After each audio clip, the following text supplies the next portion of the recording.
Welcome back. This channel exists because of your support.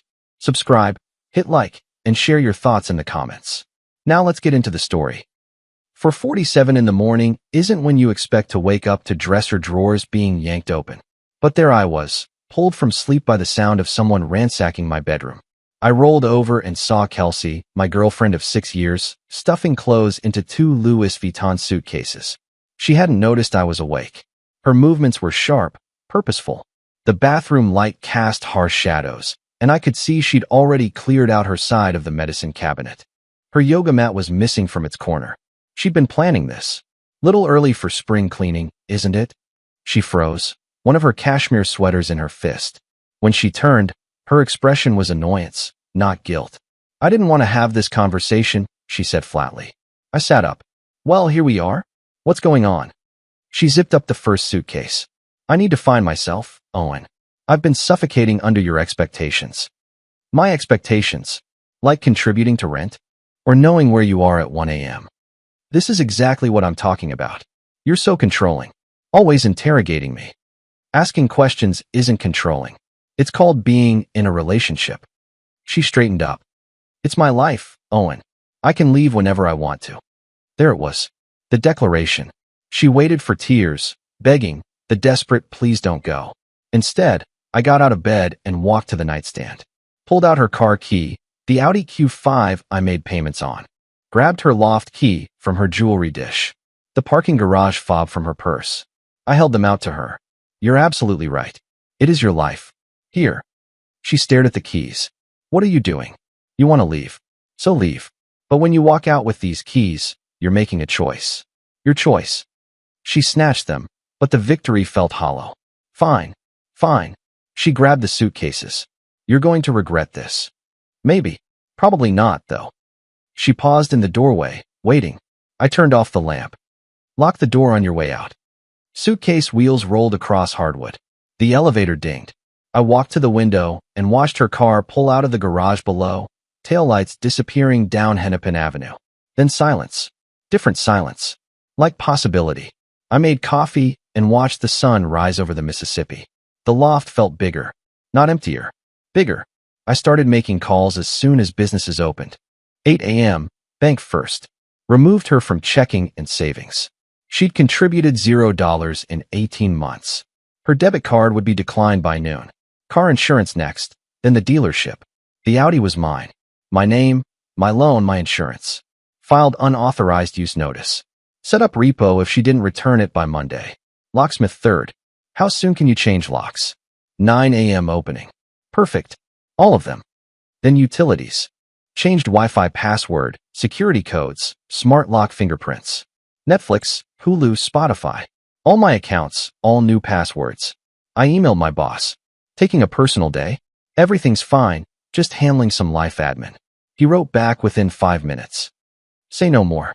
Take tomorrow too if you need it. He'd met Kelsey. He understood. Gary the locksmith arrived at 9. Late 50s, seen it all. Girlfriend or wife? He asked, noticing the expensive furniture. Does it matter? Nope. You're handling it better than most. He installed new deadbolts, changed locks, put in new keypads. When he finished, you own the place? Bought it before we met. She on any paperwork? Not even utilities. Then you're golden. Her old keys are paperweights now. He packed his tools. They always try to come back. These locks will hold. That's what I'm counting on. At 12:47, my phone buzzed. My card isn't working. What did you do? I stared at it for a minute, sipped coffee, then typed back. That was my account. You contributed $0. You wanted independence. Figure it out. Immediate call.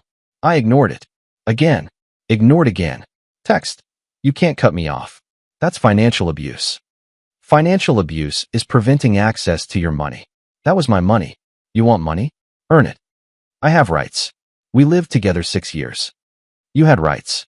Past tense. You abandoned them. Minnesota law calls it voluntary abandonment. I'm coming back to talk. No. Locks changed. You're not on any paperwork. Legally, you were a guest. She called. I answered. You can't lock me out of my home.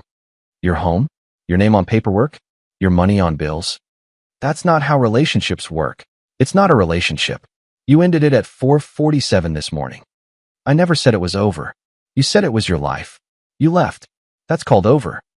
We need to talk like adults. Adults don't pack bags at dawn and expect everyone to deal with consequences. Where am I supposed to stay? Not my problem. You wanted independence. This is it. You're cruel. I'm clear. There's a difference. I hung up. I spent Tuesday afternoon reclaiming my space. Boxed up her throw pillows, motivational signs, manifestation journals.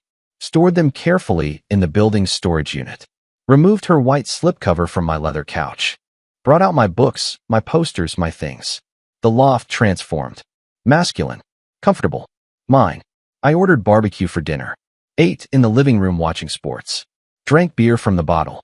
Left the newspaper out. All forbidden before. That night, I did the math. Mortgage, HOA, utilities, $34.20 a month. The second bedroom sat empty. Kelsey had used it for yoga maybe twice.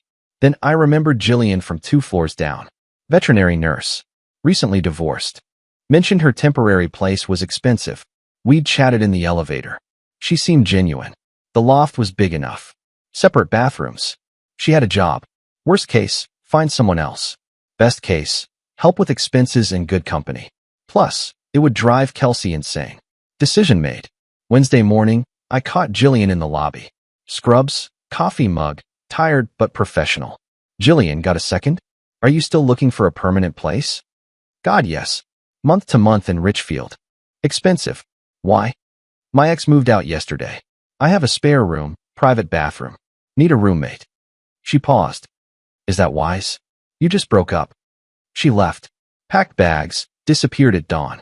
I'm moving forward. When she comes back? She won't. Lock's changed. She's not on any paperwork. Can I see the room? Come by at 6. $800 a month, utilities included. $800? In the North Loop? I own it. Just offsetting costs. Rather have someone who appreciates being there. Kelsey's texts escalated throughout Wednesday. Nostalgia first. Remember Lake Minnetonka last summer? I miss Sunday coffee at Spy House. I deleted them. Then emotion. I've been crying all morning. My mom keeps asking what happened. Deleted. Then threats. I talked to a lawyer. What you're doing is illegal. I finally responded. Your belongings are in storage unit B17. Text a pickup time. Security will escort you. You won't enter the loft. That's my apartment. No, it never was. You lived as my guest. That's over. The car issue came next. Why did Audi call about returning the car? Because it's mine. My name, loan, insurance. Return it by Monday, or I report it stolen. You wouldn't dare. Try me. At 6:15, Jillian arrived. Changed to jeans and sweater, nervous but curious. I showed her around. The living area with river views. This is gorgeous, she said. She noticed my vinyl collection. You like jazz? My ex hated it. My ex said it made the place cluttered. In the kitchen, she ran her hand along the granite. This is a real kitchen. You cook? Love to. Haven't had space in months. The bedroom was 12 by 14. Window, closet, private bathroom. This is the spare room? It's bigger than my loft. My ex used it for yoga. Twice. Total. Can I ask? I have a cat. 12-year-old tabby named Hemingway. Building allows pets. I'm fine with cats. When can I move in? This weekend. This is going to sound crazy, but yes. My lease is up anyway. You're not a rebound roommate. You're a solution. I need help with costs. You need a place. She extended her hand. You've got a roommate. As she left, thank you. You have no idea how much stress this solves. Thank you for not being dramatic. She laughed. Low bar, but I'll take it. Thursday, Kelsey appeared at the building. I watched on security cameras. She tried her old fob. Deactivated. Tried the intercom. I didn't answer. She sat in the lobby 45 minutes until security asked her to leave. Text. You had security kick me out? I had security do their job. You don't live here. I'm coming back tonight. I'm blocking this number. Email if you need to arrange pickup. Her email arrived at 5:43. Owen, I don't know what's gotten into you. This is cruel. I'll be by Friday at 6 p.m. to collect things and talk. K. My response. This isn't a discussion. Your belongings are in storage B17. Security will escort you 6 to 7 p.m. Friday. You will not access the loft. Return the car by 5 p.m. or I report it stolen. Not a negotiation. Owen. Saturday morning, Jillian moved in. One truckload. Her brother Tom helped, protective and cautious. You just met last week? Tom asked. We've been neighbors for months, Jillian said. She's been through a lot, Tom told me. My ex left Tuesday. I'm not looking for anything except a good roommate. Tom studied me, then nodded. I'll check in. I'd be disappointed if you didn't. Jillian unpacked. Not much stuff, but quality. Cast iron skillets, Le Creuset pot, good knives. You really do cook. Sunday dinner's on me. Hemingway the orange tabby emerged from his carrier, explored, then jumped on my lap purring. He doesn't usually warm up that fast, Jillian said. For lunch, she made grilled cheese and tomato soup. Homemade. We talked. Real conversation. Her vet nursing, my software work. No drama. That evening, she made carbonara. We ate, watched Netflix, Hemingway between us. This is nice, she said. Normal. Same. The loft felt different. Not occupied. Inhabited. Kelsey had consumed space. Jillian was making a home. Tuesday morning marked exactly 1 week since Kelsey had left. I woke to the smell of coffee and bacon. Jillian was in the kitchen making breakfast. Morning, she said cheerfully. Made extra. Hope you don't mind. Mind. This is amazing. We ate together, discussing our days. She had a 12-hour shift at the clinic. I had virtual meetings all morning. Easy conversation. Comfortable rhythm. The loft had transformed. Jillian's touches were everywhere now. Fresh flowers on the dining table from the Minneapolis farmers market. The kitchen organized logically for the first time ever. A throw blanket she'd crocheted draped over the couch. Her books mixed with mine on the shelf. Plants on the windowsill, thriving under her care. Hemingway's cat tree in the corner. Everything was clean but lived in. This was what partnership looked like. Shared space. Shared responsibilities. Mutual respect and appreciation. No demands. No complaints. Just two people making life easier for each other. At 9:47 a.m., the building intercom buzzed. Mr. Fletcher, the security guard said. There's a Kelsey Brennan here insisting she lives in your unit. She doesn't. She's not authorized to be here. She's quite insistent, sir. Says it's been a week and she's ready to come home. It's not her home. Please ask her to leave. I heard Kelsey's voice in the background. Let me talk to him. Ma'am, please step back, the guard said. Owen, I know you can hear me. Open this door right now. I hung up the intercom. Jillian emerged from the bathroom, towel drying her hair. Everything okay? My ex showed up. Security's handling it. Want me to leave? Go to my room? Why would you do that? This is your home now. I don't want to make things awkward. You're not making anything awkward. She is. Big difference. The doorbell rang. Aggressive knocking followed immediately. Kelsey's voice came through the door. Owen, I know you're in there. We need to talk. More knocking, harder this time. I can hear people inside. Owen. Then a pause, and her voice changed. Sharper. Who else is in there? Jillian and I exchanged looks. Here we go, I said. I approached the door, but didn't open it. What do you want, Kelsey? To come home. To talk about us. There is no us. There's you, who left. And me, who moved on. Moved on? It's been 1 week. Your choice, your timeline. You don't get to decide how I respond to your decisions. Just let me in. Please. I made a mistake. Yes, you did. Several of them. I was emotional. I wasn't thinking clearly. You were thinking clearly enough to pack 2 Louis Vuitton suitcases, take $2,000 from the account, and walk out before dawn. That takes planning. Can you please just open the door? Why would I do that? Because we need to talk face to face. We're talking now.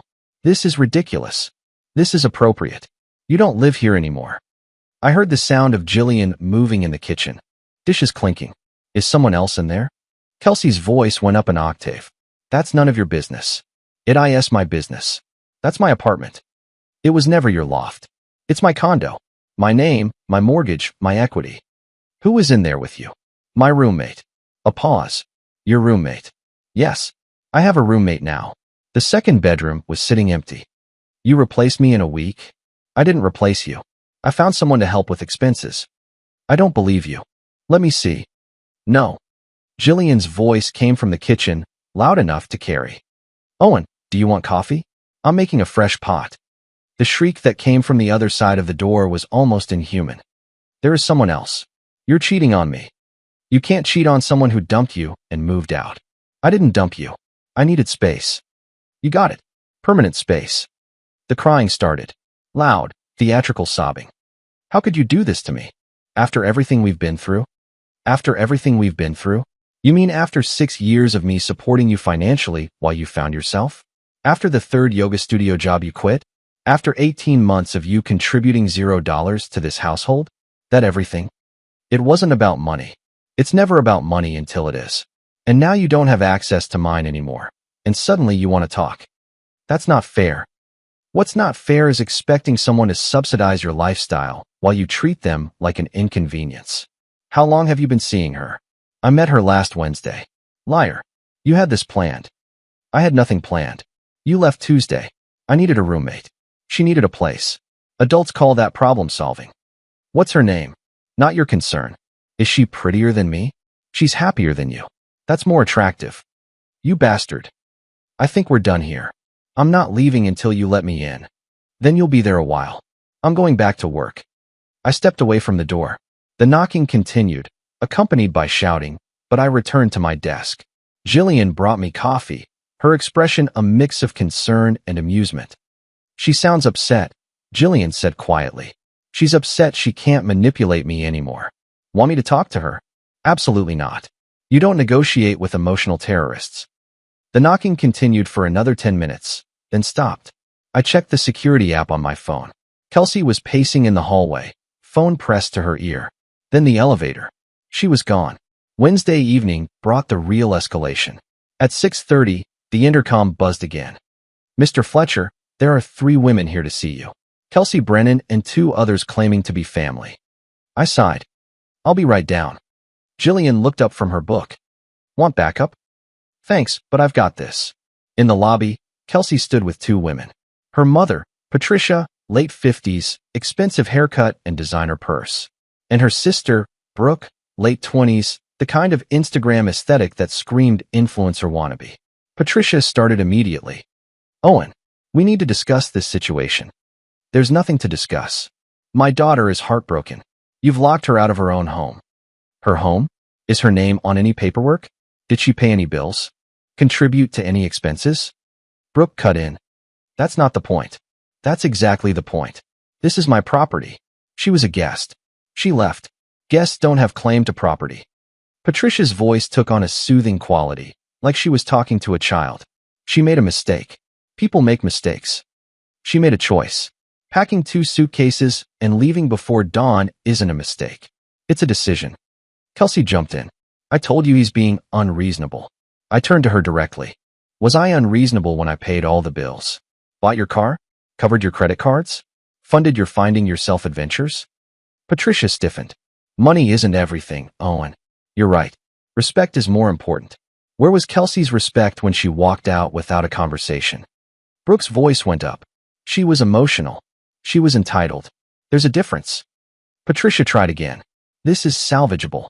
Couples work through things. You just need to let her come home so you can talk properly. I don't want to work through it. I want to move forward. Kelsey's voice cracked. With her, you mean? Patricia looked confused. Her? He has another woman living in my apartment. Kelsey said. Is this true? Patricia asked me. I have a roommate.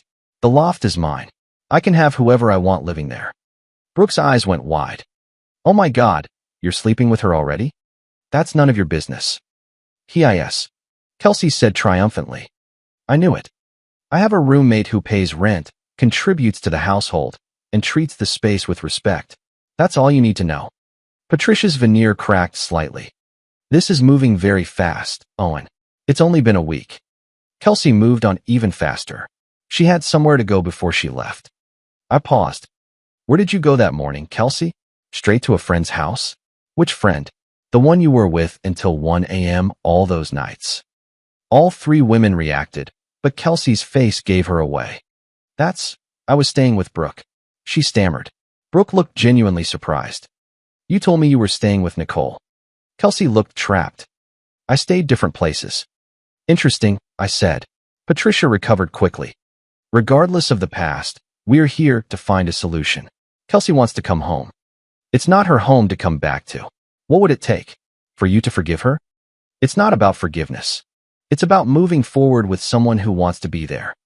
I do want to be there. Kelsey insisted. You wanted to leave. You did. I respect your choice. Now respect mine. The elevator dinged behind us.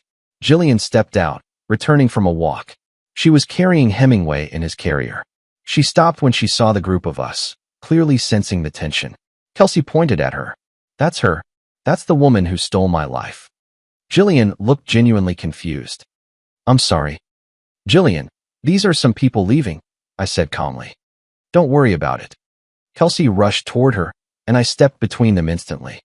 Kelsey, stop. Patricia held her arm out. Let's all calm down. Jillian started toward the elevator. I'm just going to. But Kelsey called after her. You can have him. He's controlling and cold, and you'll see. Jillian turned back, and her voice was steady. He's been nothing but respectful and kind. Maybe the problem wasn't him. The elevator doors closed behind her. The silence in the lobby was absolute. We're done here, I said. Don't come back. I turned toward the elevator. Owen, wait, Patricia started. No. Kelsey made her choice. I made mine. She wanted her life. She's got it. All of it. Without me, without my support, without my loft. That's what independence looks like. The elevator arrived. I stepped in. You'll regret this. Kelsey shouted. I already regret 6 years, I said. I'm not adding to it. The doors closed. Upstairs, I found Jillian in her room, door open, sitting on her bed with Hemingway in her lap. I knocked on the doorframe. You okay? She looked up. I am so sorry. I didn't mean to make things worse. You didn't make anything worse. She did that herself. She seems really upset. She's upset she can't manipulate the situation anymore. Jillian was quiet for a moment. What she said about stealing her life. You didn't steal anything. She threw it away. Maybe I should find somewhere else. This is complicated. Don't you dare. This is your home. You have a lease. We never signed anything. We have an agreement. That's enough. Unless you want to leave? No. God, no. This place is perfect. You're a great roommate. I just don't want to be the reason for drama. You're not the reason. She is. And the drama ends now. How? I'm getting a restraining order tomorrow if she shows up again. Really? She approached you aggressively. That's harassment. I'm documenting everything. Hemingway jumped from Jillian's lap to mine, purring loudly. Listen, I said. These last few days? This is what normal looks like. What I had before. That was chaos masquerading as a relationship. I'm not going back to chaos. Jillian smiled slightly. What did I do to deserve such a good roommate? You appreciated what you have instead of demanding more. Low bar, apparently, but you cleared it easily. That evening, we made dinner together. Jillian's pasta recipe, my salad. We worked in comfortable rhythm in the kitchen, moving around each other like we'd been doing it for years instead of days. We ate while watching the news, Hemingway curled up between us on the couch. This was peace. Over the next few days, Kelsey's emails became increasingly desperate. They started arriving Thursday morning. 2 a.m. I can't sleep. I keep thinking about us. Remember when we first met at that coffee shop in Uptown? You said I was the most interesting person you'd ever met. Was that a lie? 10 a.m. My mom thinks I should fight for us. She's willing to help with a lawyer if needed. I don't want it to come to that. 4 p.m. I saw a couple today that looked like us. Made me cry. I miss what we had. 9 p.m. Is she really better than me? What does she have that I don't? Friday morning, 7 a.m. I'm willing to work on myself. I'll go to counseling. I'll get a real job. Just give me another chance. 2 p.m. This is your last chance to make this right. After this, I'm done trying. I read each one. Deleted each one. Responded to none. Jillian noticed me deleting an email Friday afternoon. She's still reaching out? Last gasps. She's cycling through every manipulation tactic in the book. Not responding is probably driving her crazy. That's the point. I'm not playing the game anymore. Friday evening, Jillian and I found ourselves on the balcony, watching the sunset over the Mississippi River. The sky was orange and pink, reflected in the water below. Can I ask you something personal? Jillian said. Shoot. Do you miss her at all? I considered the question honestly. I miss who I thought she was. I don't miss who she actually is.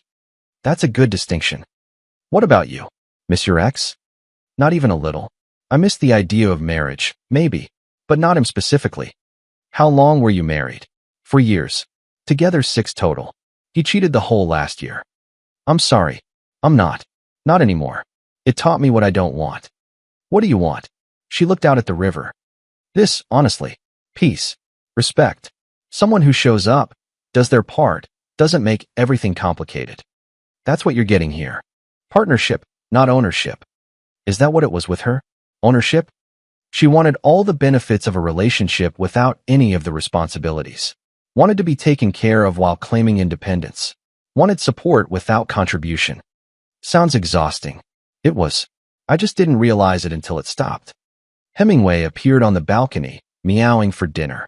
Jillian went inside to feed him. I stayed outside, thinking. Just over a week. That's all it took to realize what I'd been missing.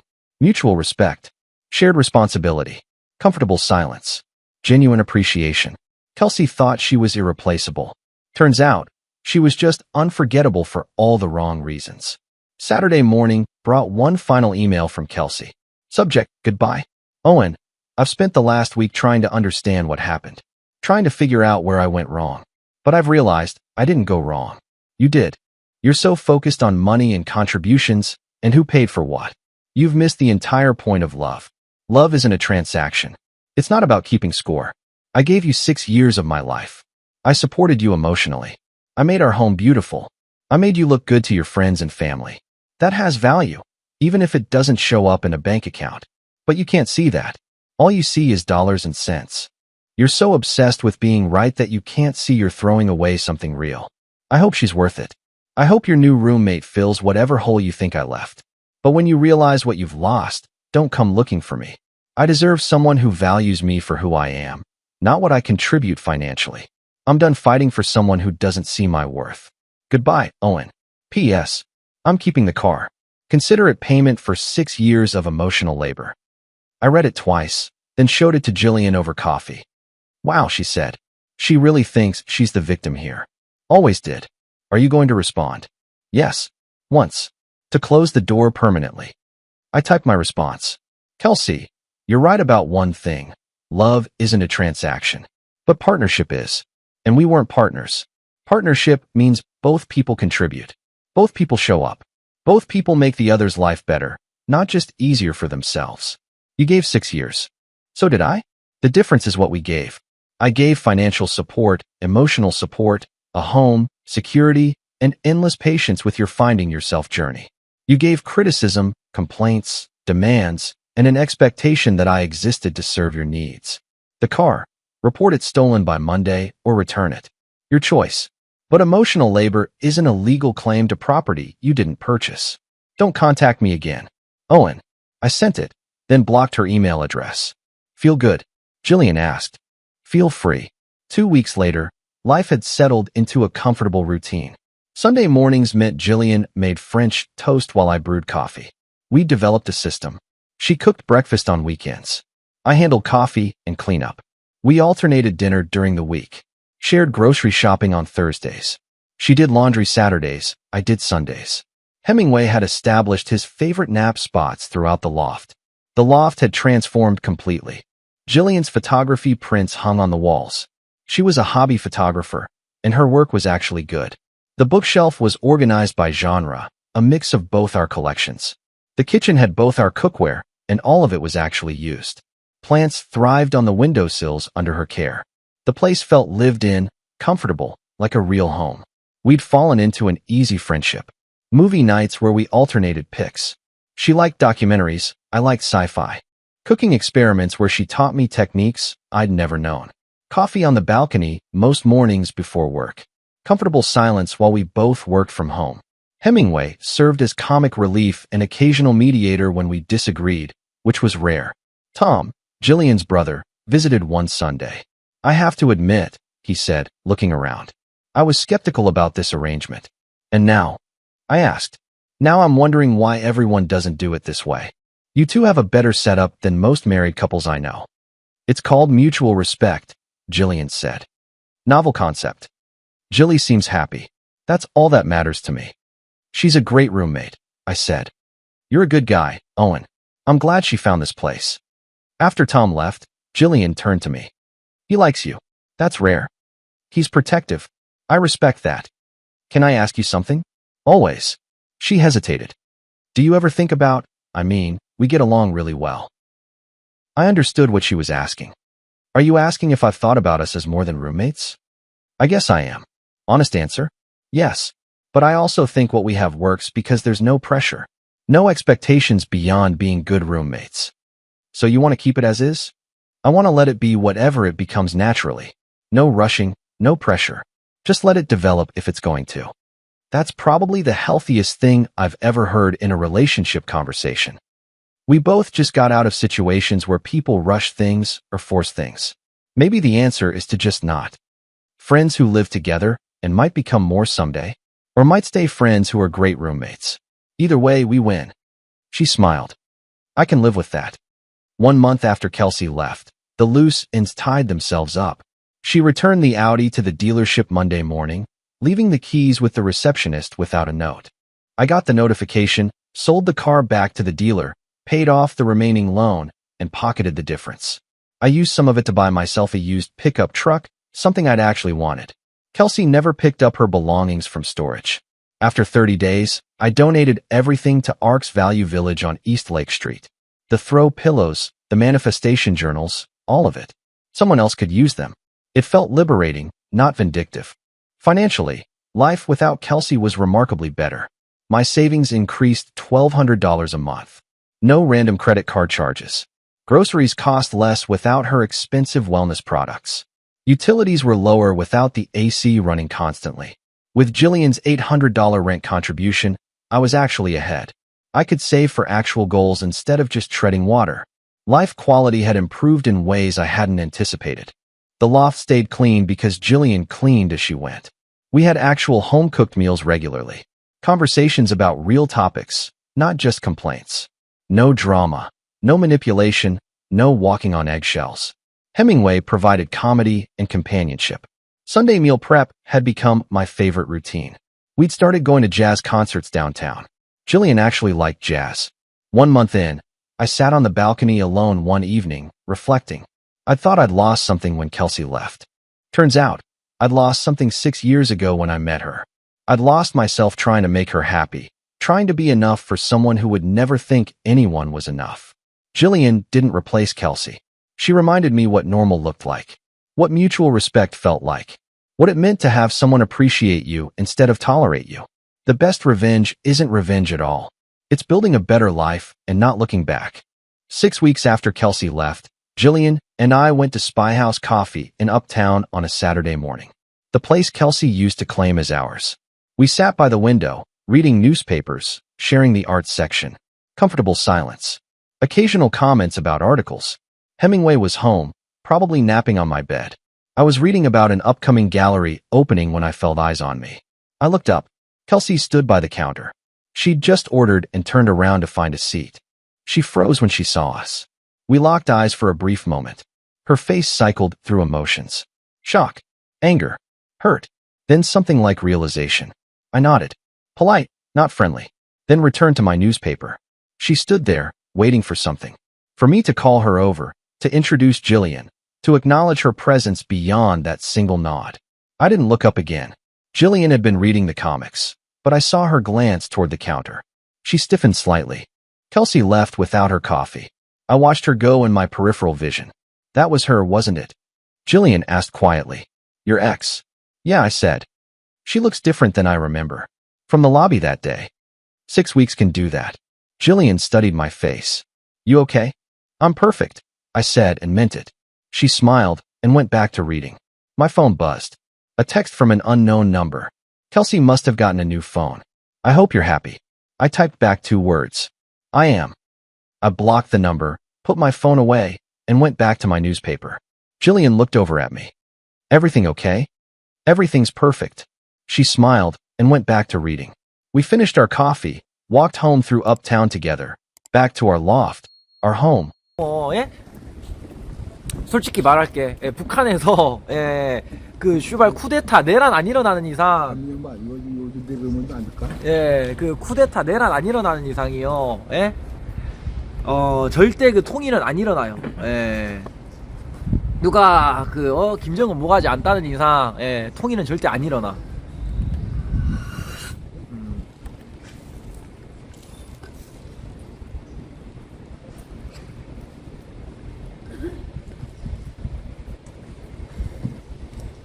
어디 있는가 했더니 또 여가 나와 있고. 결국에는, 예, 아, 좀 전에까지 없었는데? 머리가 문제니까, 예? 이제 왔다. 안 보이는데. 허리도 아프고 다리도 아프고 그런 거야. 예. 안 가네?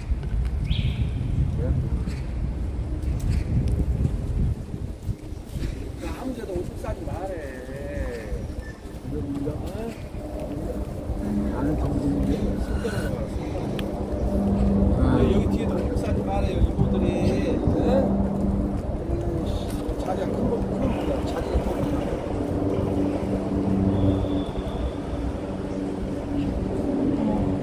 근데 밥을 못